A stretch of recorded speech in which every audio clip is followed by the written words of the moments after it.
नमस्कारम, कैसे हैं आप सभी? हम अपनी सीरीज़ को फिर से कंटिन्यू कर रहे हैं। हमने 2008 का पेपर करा है, सोशियोलॉजी वाला जीडीसी का। आज 2012 का पेपर है, ठीक है? कुछ ही दिन एग्ज़ाम में बचे हैं, 20 से 22 दिन। पोस्टपोन होने के चक्कर में मतलब होगा तो 7-8 दिन के लिए हो सकता है मैक्सिमम, 10-12 दिन लास्ट, ठीक है? वो फ़र्क नहीं पड़ता है, ठीक है? तो बात ऐसी है कि भाई कितने क्वेश्चन आने वाले हैं? 90 क्वेश्चन सोशियोलॉजी से और 30 क्वेश्चन इसके जीएस के। 90 क्वेश्चन जीडीसी का अलग ही लेवल के क्वेश्चन होते हैं, आपको भी पता है, ठीक है? और 4 से 5 थिंकर्स एक्स्ट्रा नए थिंकर्स डालता है, जो अनकॉमन क्वेश्चन होते हैं। मैं कोशिश कर रहा हूँ, देखो 120 क्वेश्चन 2012 का 120 क्वेश्चन का पेपर था। इसमें से मैं 50 क्वेश्चन निकाल के लाया हूँ। जो 70 क्वेश्चन हैं, वो कॉमन क्वेश्चन है, वो सब कर ले जाएँगे। वो सब कर ले रहे हैं, वो सरल हैं क्वेश्चन, ठीक है? मैंने इसे और कॉमन क्वेश्चन कराने का कोई फ़ायदा भी नहीं होता है यार। कोई फ़ायदा नहीं होता है, बिल्कुल फ़ायदा नहीं होता, ठीक है? वो रिवीजन के लिए वो आप करते ही रहते हैं वो लोग, आप लोग। मैं क्या कर रहा हूँ, मैं अनकॉमन क्वेश्चन निकाल के ला रहा हूँ। दूसरी बात, इनके आंसर चेक मैं ऐसे ही नहीं कर रहा हूँ, 5 से 6 बुक्स मुझे लग जाती हैं। मैंने पेपर कर तो लिया है, 4 घंटे लग गए हैं मुझे इनके आंसर रीचेक करने के लिए, क्योंकि बाकी यूथ कंपटीशन में, बाकी और पब्लिकेशंस में क्या कर रखे हैं, आंसर्स गलत दे रखे होते हैं, है ना? तो भाई देखो, मेरे पास क्या है, 50 से 60 लोग, जितने भी 100 लोग हैं पढ़ने वाले, सारे के सारे जेन्युइन और सीरियस लोग हैं। मैं नहीं चाहता कि मेरे एक आंसर की वजह से ना किसी का एक मार्क्स कम हो जाए। अगर मुझे ऐसा लगता है कि मैं सच में ही इस आंसर का आंसर नहीं ढूंढ पा रहा, भाई मैं उसको डालता ही नहीं हूँ इसमें। अगर डालता भी हूँ तो मैं पहले आगाह कर देता हूँ कि ऐसे ऐसे बात है ना? तो ये है। और तीसरी बात ये है कि सारी की सारी इतनी इन्फॉर्मेशन मैंने डाल रखी है इस चैनल पर। प्लेलिस्ट में चेक करोगे ना, मेन से लेके प्रीलिम्स तक, जीएस की हो सोशियोलॉजी की हो, सारी की सारी प्लेलिस्ट को पढ़ डालो। सच बता रहा हूँ, बहुत काम की चीज़ है। और चौथी बात क्या है भाई, मैं सेंसेशन वाला एजुकेटर नहीं हूँ, ठीक है? हल्ला गुल्ला वाला, साफ साफ शब्दों में कहने वाला हूँ, सीधा। इतना टाइम नहीं होता है, सीधा आता हूँ, सीधा पढ़ा के निकल जाता हूँ। और उम्मीद है मुझे आप भी यही करने वाले हो।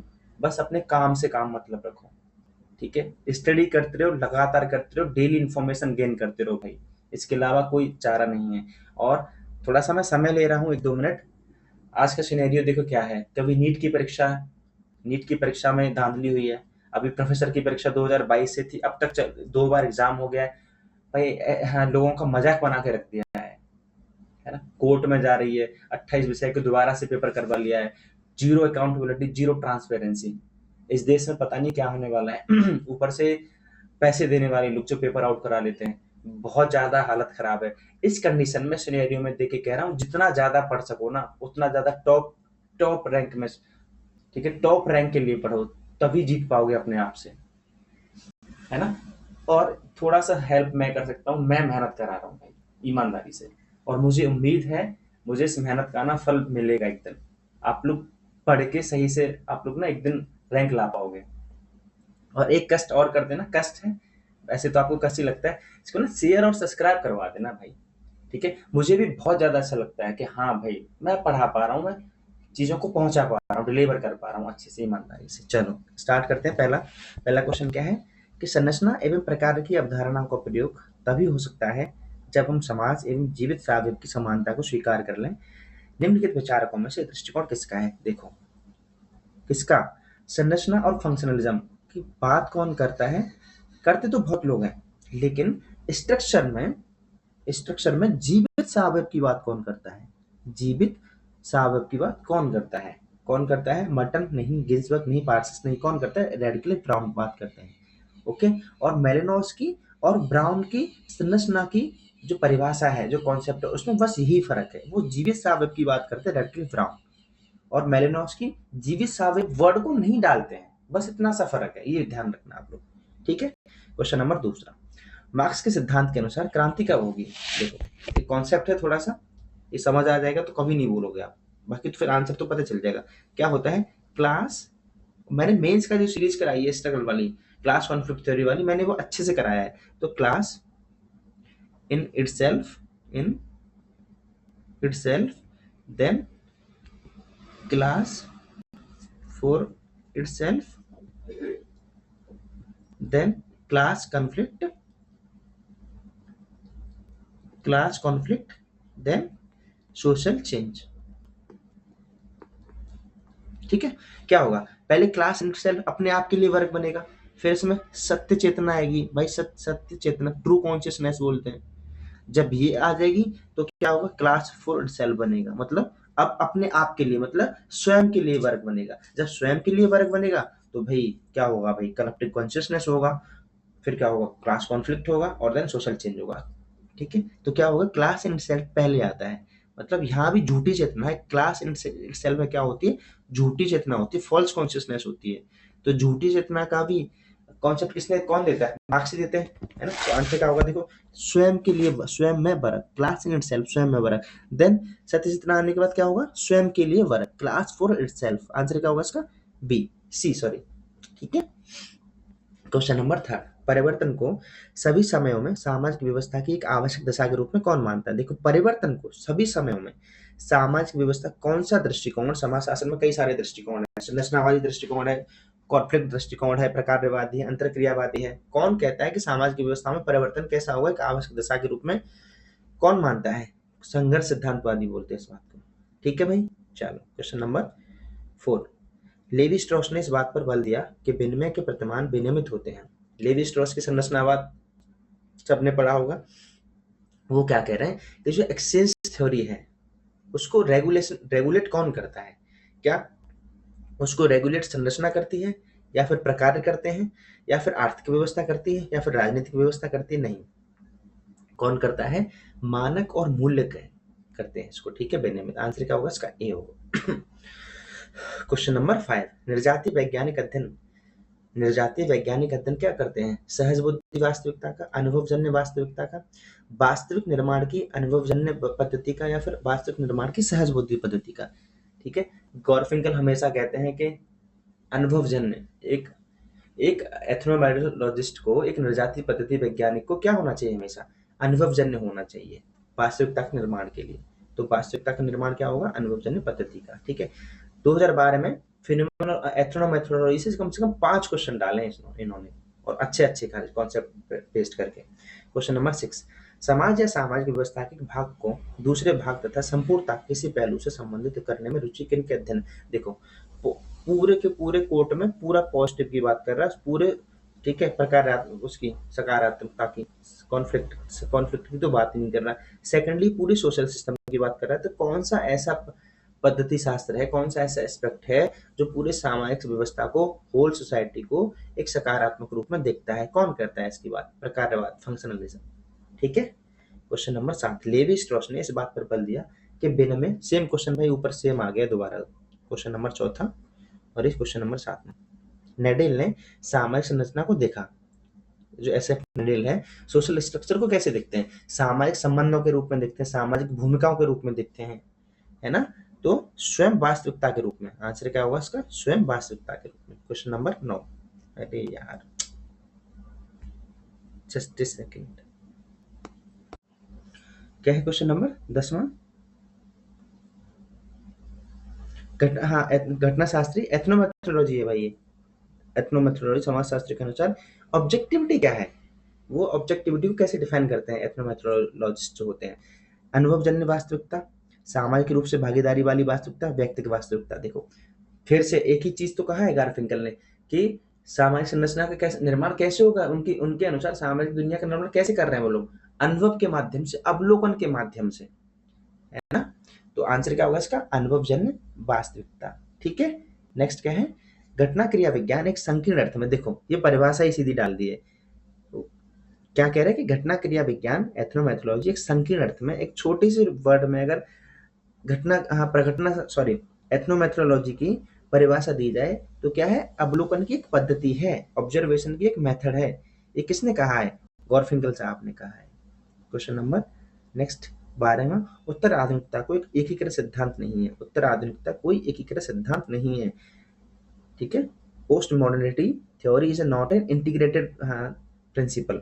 फिर भी इसमें आधुनिकता से संबंधित विभिन्न सिद्धांतों का सम्मिलन होता है। समझ आ रहा है ना भाई? एक सिद्धांत नहीं है कोई उत्तर आधुनिकता में, इसमें बहुत सारे सिद्धांत होते हैं। ये किसने कहा है?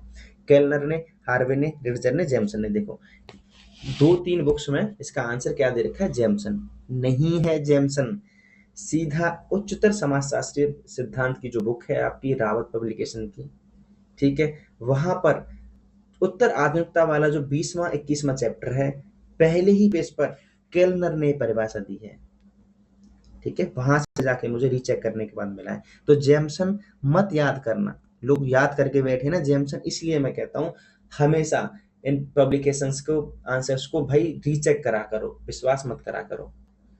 ओके, तो इसका आंसर क्या होगा? केलनर होगा बिल्कुल आंसर, ठीक है। क्वेश्चन नंबर नेक्स्ट 13, सामाजिक संबंधों में दो प्रमुख तत्व सूर्य की व्याख्या के केंद्र बिंदु बने, जिसमें एक अनोखापन है, दूसरा प्ररूपण, सामान्यीकरण, अभिज्ञान, औचित्य। प्ररूपण बोले तो टिपिफिकेशन, टिपिफिकेशन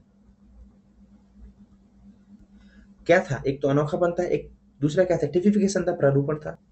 क्वेश्चन नंबर 14, व्याख्यात्मक समाजशास्त्र इंटरप्रेटेटिव सोशियोलॉजी के विश्लेषण की मूल इकाई क्या है? संगठन है, व्यवस्था है, संरचना है, या फिर क्रिया है, मतलब एक्शन है। तो बताओ, हैबरमॉस हुए चाहे आपके मैक्स वेबर हुए, किस पर बात करते हैं? सोशल एक्शन पर बात करते हैं भाई। मूल इकाई क्या होगी? इसकी क्रिया होगी, एक्शन होगी। क्वेश्चन नंबर नेक्स्ट 15, पीटर ब्लाउ के अनुसार सोशल एक्सचेंज में कौन सा पुरस्कार सबसे कम व्यवहार्य होता है? अनुमोदन, अनुपालन, सम्मान, धन। धन का होता है यार, धन थोड़ी ना बांटा जाता है सर, इसका तो सबसे कम विनिमय होता है। क्वेश्चन नंबर 16, प्रमाणों और तथ्यों का निष्पक्ष रूप से परीक्षण करने की इच्छा व योग्यता ये वस्तुनिष्ठता है। ऑब्जेक्टिविटी की ये परिभाषा किसने दी है? फेयरचाइल्ड, आर के Merton, A W green, PV young. तो आंसर क्या रहेगा इसका? A W green. और सबसे बढ़िया पता है बात क्या हुई है कि ये क्वेश्चन असिस्टेंट प्रोफेसर एग्जाम 2024 जो यूपीएससी का हुआ था, उसमें ऑब्जेक्टिविटी की परिभाषा पूछी गई थी ये, और जबकि ये पेपर 2012 का है जीडीसी का, और 2024 में ये परिभाषा पूछी गई है दोबारा से, ठीक है। री एग्जाम जो पहले एग्जाम हुआ था। ओके, चलो क्वेश्चन नंबर 17, प्रश्नों की वह सूची जिसमें शोधकर्ता प्रश्नों के उत्तर भरता है कहलाता है, क्या कहलाता है? साक्षात्कार अनुसूची, प्रश्नावली, साक्षात्कार निर्देशिका, उपरोक्त सभी। देखो आंसर क्या होगा इसका? साक्षात्कार अनुसूची। अरे प्रश्नावली थोड़ी ना होगी, प्रश्नावली भाई इस वो तो उत्तरदाता भरता है ना इसको, तो ये तो गाइड है अपने आप में, उपरोक्त सभी तो बिल्कुल नहीं होगा। क्वेश्चन नंबर 18, तथ्य संकलन की किस पद्धति को सामाजिक सूक्ष्मदर्शी यंत्र कहा जाता है? बहुत मजेदार क्वेश्चन है, इसमें दो कॉन्सेप्ट मिलने वाले हैं आपको। तो क्या है सूक्ष्मदर्शी यंत्र? किसको कहा जाता है? तुलनात्मक पद्धति, प्रकारात्मक पद्धति, व्यक्तिगत अध्ययन पद्धति, या ऐतिहासिक? नहीं, केस स्टडी मेथड को क्या कहा जाता है? सूक्ष्मदर्शी यंत्र।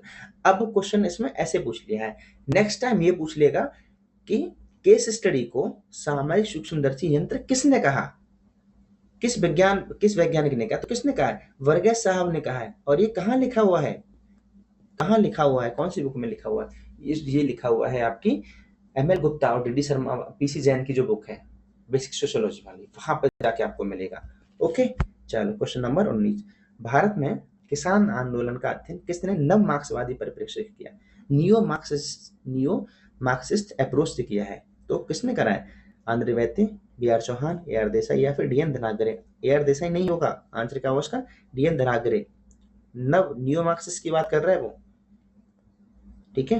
क्वेश्चन नंबर 20, एक गुणात्मक क्वालिटेटिव और एक गणनात्मक क्वांटिटेटिव चर के मध्य इंटरलेशन ज्ञात करने के लिए निम्नलिखित में से कौन सा सांख्यिकीय परीक्षण उपयुक्त है?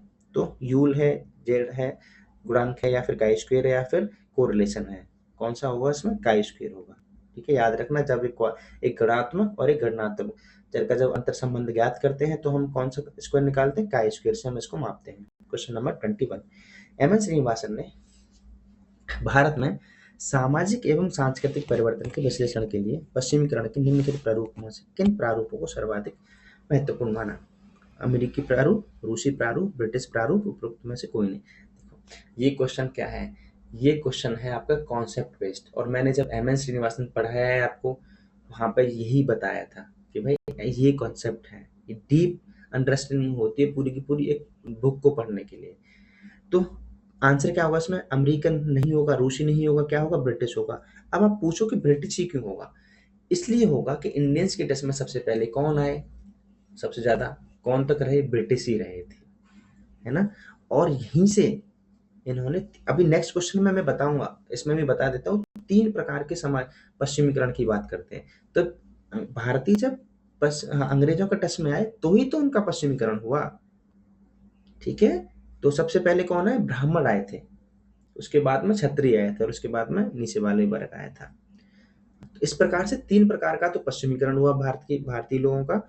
और कौन सा मॉडल था, ब्रिटिश लोगों का मॉडल था। ओके, ये बात याद रखना। और नहीं समझ आ रही ना ज्यादा, तो वो लेक्चर देख लेना एमएन श्रीनिवासन वाला जाके। क्वेश्चन नंबर 22, लीच जाति, एडमंड लीच जाति को क्या मानते हैं, सांस्कृतिक व्यवस्था मानते हैं, संरचनात्मक व्यवस्था मानते हैं, प्रकारात्मक व्यवस्था मानते हैं, या फिर सापेवी। तो क्या मानते हैं, संरचनात्मक व्यवस्था। ओके। क्वेश्चन नंबर 23, जाति को एक संरचनात्मक घटना के रूप में देखने के साथ साथ किस एक अन्य घटना के रूप में भी देखा जा सकता है।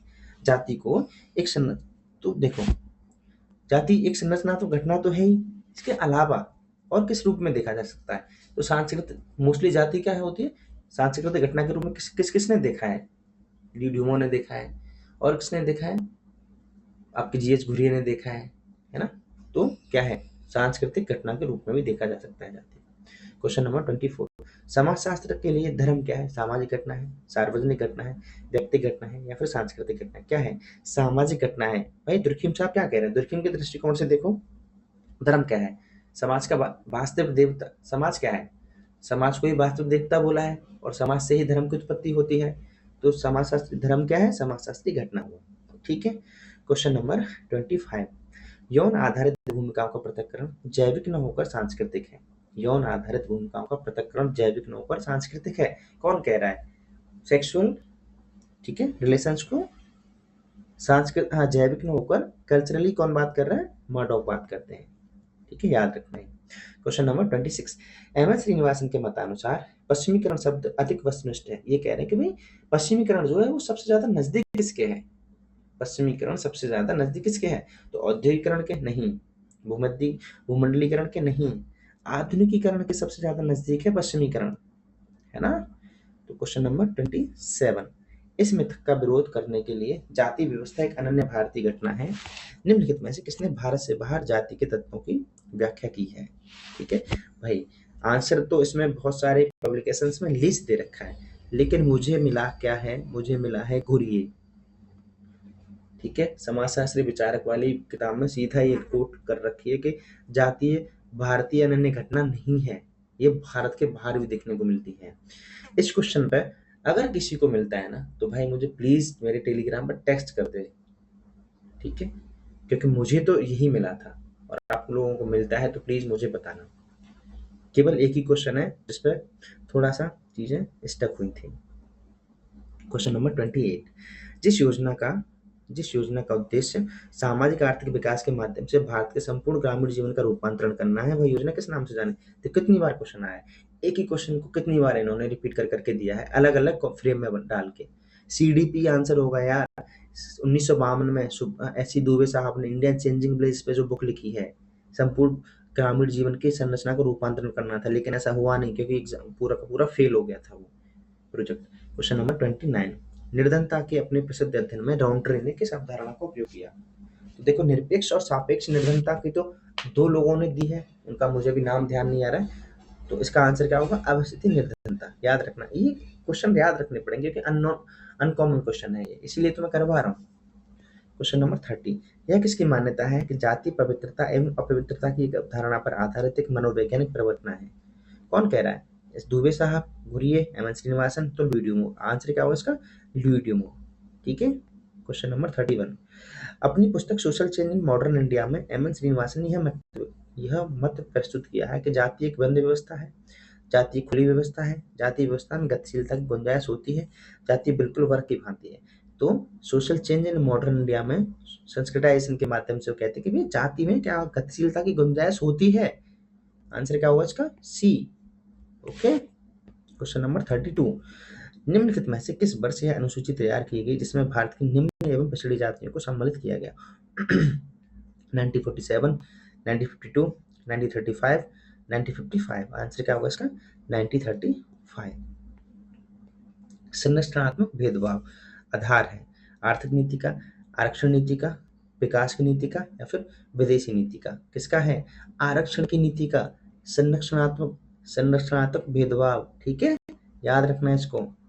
ठीक है, इसको क्या बोलते हैं इंग्लिश में, एक वर्ड इसके लिए भी याद रखना, पॉजिटिव डिस्क्रिमिनेशन। पॉजिटिव डिस्क्रिमिनेशन, ठीक है। क्या है पॉजिटिव डिस्क्रिमिनेशन? भाई आरक्षण देना, यही तो है ना। अब जैसे ओबीसी को कितना आरक्षण दिया है? 27% आरक्षण दिया है। और इसमें भी कहा गया कि भी क्रीमी लेयर को बाहर रखा जाएगा। मतलब क्रीमी लेयर क्या होता है? क्रीमी लेयर की समझते हो? क्रीमी लेयर क्या होता है? क्रीमी लेयर उसको कहते हैं कि भाई मुझे आरक्षण मिल गया।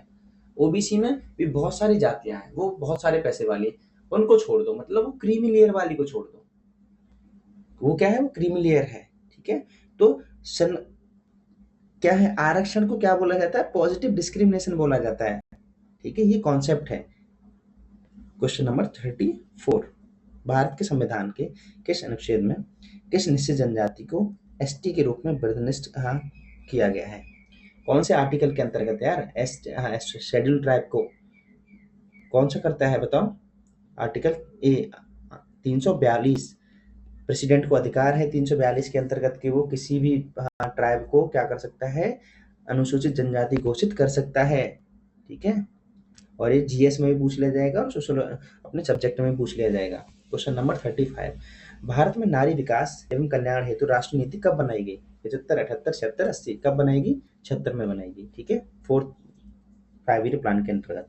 व्यक्तिगत प्रतिस्पर्धा कहलाती है अनौपचारिक प्रतिस्पर्धा, लक्ष्य उन्मेषित प्रतिस्पर्धा, अप्रत्यक्ष प्रतिस्पर्धा या फिर संघर्ष। बहुत ज्यादा कॉन्सेप्ट बेस पूछ लिया क्वेश्चन। देखो क्या कहा था वेबर ने प्रतिस्पर्धा को क्या बोला है? क्या बोला है? शांतिपूर्ण सहयोग बोला है, ठीक है। और इसी तरह क्या है? व्यक्तिगत प्रतिस्पर्धा क्या है? संघर्ष है, याद रखना। संघर्ष को क्या बोला है? व्यक्तिगत प्रतिस्पर्धा। आंसर क्या होगा इसका? संघर्ष होगा, ठीक है। क्वेश्चन नंबर 37, यह किसका मत है कि विकासशील देश में राष्ट्रीय मुक्ति आंदोलन भूमंडलीय पूंजीवादी व्यवस्था के आंतरिक अंतर्विदों की अभिव्यक्ति है? तो कौन कह रहा है? मार्क्यूज कह रहे हैं, मिल्स कह रहे हैं, मार्क्स कह रहे हैं, वोटोमोर कह रहे हैं। आंसर क्या होगा उसका? टीवी वोटोमोर होगा, मार्क्यूज नहीं होगा। मार्क्यूज कौन है? हर्बर्ट मार्क्यूज किस स्कूल ऑफ थॉट से बिलोंग करते हैं? तो फ्रैंकफर्ट स्कूल ऑफ थॉट से बिलोंग करते हैं, है ना। तो वो तो हमेशा क्या कहते हैं? वो कौन है? वो तो ये कहते हैं कि भाई पूंजीवाद क्या करता है? पूंजीवाद ही थोड़ी ना फैक्टर है, पूंजीवाद के साथ में कुछ और चीजें भी हैं जो हम चीजों को बदलती रहती हैं, ठीक है। चलो क्वेश्चन नंबर 38, यह किसका मत है कि स्वयं समाजशास्त्र का उद्देश्य उन घटनाओं को एक नया अर्थ प्रदान करना है जिनका अध्ययन अन्य विज्ञान पहले से ही कर चुके हैं? दुर्खीम कह रहे हैं, मार्क्स कह रहे हैं, वेबर कह रहे हैं, मोनरेटो कह रहे हैं। कौन? क्या है इसका आंसर? क्या है इसका आंसर? वेबर होगा, ठीक है। क्वेश्चन नंबर 39, मेलिनोव्स्की के प्रकारवादी उपागम को अस्वीकार करते हुए रेडक्लिफ ब्राउन ने किस पर बल दिया? सामाजिक संबंधों पर, व्यक्तिगत संबंधों पर, संरचनावाद सामाजिक संबंधों पर या फिर संरचनावादी संबंधों पर? तो रेडक्लिफ ब्राउन, देखो अंतर कर रहे हैं अब इसमें, ओके। तो मेलिनोव्स्की किस पे फोकस करते हैं? इंडिविजुअल नीड्स पे फोकस करते हैं, लेकिन ब्राउन किस पे फोकस करते हैं? देखो ये क्या है? क्या है आंसर? क्या होगा इसका? संरचनाबद्ध सामाजिक संबंधों पर, कोहेसिव, सॉरी, ठीक है। क्या होगा? कोहेसिव सोशल रिलेशंस पे बात करते हैं। वो कहते हैं कि भाई जो एक संबंधित सहसंबंधित पे बात करते हैं, वो संरचना कैसी होती है? कोहेसिव रोल्स होती है, कोहेसिव रोल्स की संरचना होती है, ओके। क्वेश्चन नंबर कितना है? 40, एक ही भूमिका की विरोधी मांग उत्पन्न क्या कर सकती है? क्या कह रहे हैं? एक ही भूमिका, अगर दो होती तो क्या होता है? आंसर हमेशा बताते आया हूं, रोल कॉन्फ्लिक्ट होता। अगर एक ही भूमिका में जो विरोध उत्पन्न हो रहा है उसको क्या कहते हैं? क्या कहते हैं? भूमिका तनाव, ठीक है। रोल स्ट्रेन की बात कर रहे हैं। क्वेश्चन नंबर, अरे यार, हाँ, क्वेश्चन नंबर 41, सी रैट मिल्स के मतानुसार अमेरिकी समाज में आर्थिक सामाजिक और राजनीतिक शक्ति कितने अंतर पेशेवर श्रेणीबद्ध समूह द्वारा छलायित की जाती है? तो कितने हैं? 3 के द्वारा। क्वेश्चन नंबर 42, सभ्यता के विकास के लिए खानाबदोश एवं खेतिहार के मध्य संघर्ष आधारभूत होते हैं। इस मान्यता पर आधारित सामाजिक समाज के संघर्ष के सिद्धांत को किसने विकसित किया है? पोलियबिस, कार्ल मार्क्स, डेविड ह्यूम या इब्न खाल्दून? इनकी फेमस कोट है इब्न खाल्दून की। ठीक है, चलो क्वेश्चन नंबर 43, श्रीनिवासन द्वारा प्रस्तुत प्रभु जाति की आलोचना करते हुए किसने प्रभावशाली व्यक्तियों की अवधारणा को प्रस्तुत किया है? 2008 के भी क्वेश्चन में आया था, 2012 में भी पूछ लिया है जेडीसी वालों ने, एक ही कॉन्सेप्ट को घुमा फिरा के। तो और बाकी सारे एग्जाम में तो पूछा गया है। किसने आलोचना करी है? ऐसी दुबे साहब ने। ऐसे दुबे साहब कहते हैं कि भाई प्रभु जाति नाम की कोई चीज नहीं होती। क्या होता है? प्रभु क्या होता है? प्रभु व्यक्ति होता है, प्रभावशाली व्यक्ति होता है। याद रखना कॉन्सेप्ट को। क्वेश्चन नंबर 44, समाजशास्त्र अभिकल्पना और शिल्पकारिता का विषय है ना? आर्ट एंड आर्ट फैक्ट का सब्जेक्ट है। किसने बोला है? मिल्स ने बोला था ये। ठीक है, एडवर्ड मिल्स ने बोला था। क्वेश्चन नंबर 45, समाजशास्त्रीय परिप्रेक्ष्य का केंद्र बिंदु क्या है? सोशियोलॉजिकल एस्पेक्ट का केंद्र बिंदु क्या है? सामाजिक घटनाओं का विन्यास है, व्यक्ति पर सामाजिक विशेषता का प्रभाव है, मानसिक प्रक्रिया है या फिर व्यक्तियों के संबंधों का प्रतिमान है? तो सामाजिक एप्रोप्रिएट सबसे परिभाषा कौन सी है इसमें? सामाजिक घटनाओं का विन्यास है। क्वेश्चन नंबर 46, संस्कृति को आदर्श संस्कृति और यथार्थ संस्कृति में किसने वर्गीकृत किया है? क्रोवर ने, फ्रेजर ने, मेलानोस्की ने या फिर बीरस्टीड ने? किसने करा है? बीरस्टीड साहब ने। क्वेश्चन नंबर 47, संस्कृति की सर्वाधिक महत्वपूर्ण विशेषता क्या है? स्थिर प्रकृति की है, काल्पनिक प्रकृति की है या फिर भौतिक प्रकृति की या फिर प्रतीकात्मक? या सबसे ज्यादा महत्वपूर्ण विशेषता संस्कृति प्रतीकों में तो दिखती है ना, प्रतीक तो माध्यम होते हैं संस्कृति का। तो आंसर क्या होगा इसका? प्रतीक होगा, ना कि कोई स्थिर प्रकृति। क्वेश्चन नंबर 48, निम्नलिखित में से किस एक प्रसारवादी विचारक ने सांस्कृतिक प्रसार के अध्ययन हेतु स्वरूप और मात्रा का मानदंड विकसित किया है? पीटर डब्ल्यू स्मिथ, एम कुशिंडे, डब्ल्यू कॉपर्स या फिर एफ ग्रेवनर? आंसर क्या होगा इसका? भाई ये क्वेश्चन तो हमें खुद ही रखने पड़ते हैं एक्स्ट्रा। अब इनकी परिभाषा, इनका कॉन्सेप्ट थोड़ी ना आता है, अब सीधा उठा के परिभाषा धर दिया। तो ये ना अनकॉमन क्वेश्चन की हमें रिपीटेशन होना चाहिए, रिविजन होना चाहिए। संघर्ष की प्रकृति के बारे में सूत्र किसने प्रस्तुत किया है? Marx, Dahrendorf, Simmel, Coser? किसने करा है? डेरेनडॉर्फ साहब ने करा था, जब ये वहां पर यूरोपीय कमीशंस में कुछ कोई कमिश्नर की पोस्ट में थे। ओके, क्वेश्चन नंबर 50, यह किसका कथन है कि समायोजन एक ऐसी मूलभूत प्रक्रिया है जो जैविक समायोजन जैसी, जिसके द्वारा समाज पर्यावरण के साथ समायोजन करता है? टेलर, मेलिनोव्स्की, वर्गेस, पाक, टेलर, मेलिनोव्स्की, वर्गेस साहब? किसने दिया है बताओ? किसने दिया है? पाक और टेलर ने। नेक्स्ट क्वेश्चन है, लास्ट क्वेश्चन है 51, 50 ही है यार, वो ऊपर नीचे हो गया है, सॉरी। ब्लूमर का प्रतीकात्मक अंतःक्रियावाद, जो ब्लूमर का जो सिंबॉलिक इंटरेक्शनिज्म है, किस पर आधारित है? आगमनात्मक बोले तो इंडक्टिव, उसके बाद निगमनात्मक, डिडक्टिव, द्वंद्वात्मक, कॉन्फ्लिक्ट या फिर संघर्षात्मक? किस पर दिया है? तो भाई कौन है? निगमनात्मक बोले तो डिडक्टिव। ये क्या होता है? General to specific. ओके, और इंडक्टिव क्या होता है? स्पेसिफिक माने पर्टिकुलर टू जनरल। तो क्या है? Particular to general. ब्लूमर का प्रतीकात्मक, वो कहते हैं कि छोटे से चीजों को बड़े पर सामान्यीकरण करना होगा, ना कि बड़े से छोटे पर। आंसर क्या है इसका? आगमनात्मक, इंडक्टिव। ठीक है, तो ये थी 50 क्वेश्चन की सीरीज अनकॉमन क्वेश्चंस की, जो बहुत ज्यादा हेल्प करने वाली है। और मैं फिर से कहूंगा आपसे, भाई सारी की सारी प्लेलिस्ट ना एक बार कट डालो। अब टाइम ज्यादा नहीं बचा है आपके पास में, फिर मेंस आंसर राइटिंग करनी पड़ेगी। प्रीलिम्स बहुत महत्वपूर्ण है, केवल 2 से 3 लोग ही लिए जाएंगे, सारे के सारे लोग कट जाएंगे। 6000 बच्चे हैं सोशियोलॉजी में, अभी पीसीएस ने जो डाटा दिया है जीडीसी में के लिए, 6000 में से अब 2 से 2.5 गुना बच्चे लेने, उनको 1200 बच्चे, जितने भी निकाल लो 6000 का 2-2.5 गुना जितना निकलता है। तो मेंस का अलग है, प्रीलिम्स बहुत महत्वपूर्ण है। ठीक है, चलो मिलते हैं नेक्स्ट वीडियो में। हैव अ गुड डे, जय हिंद।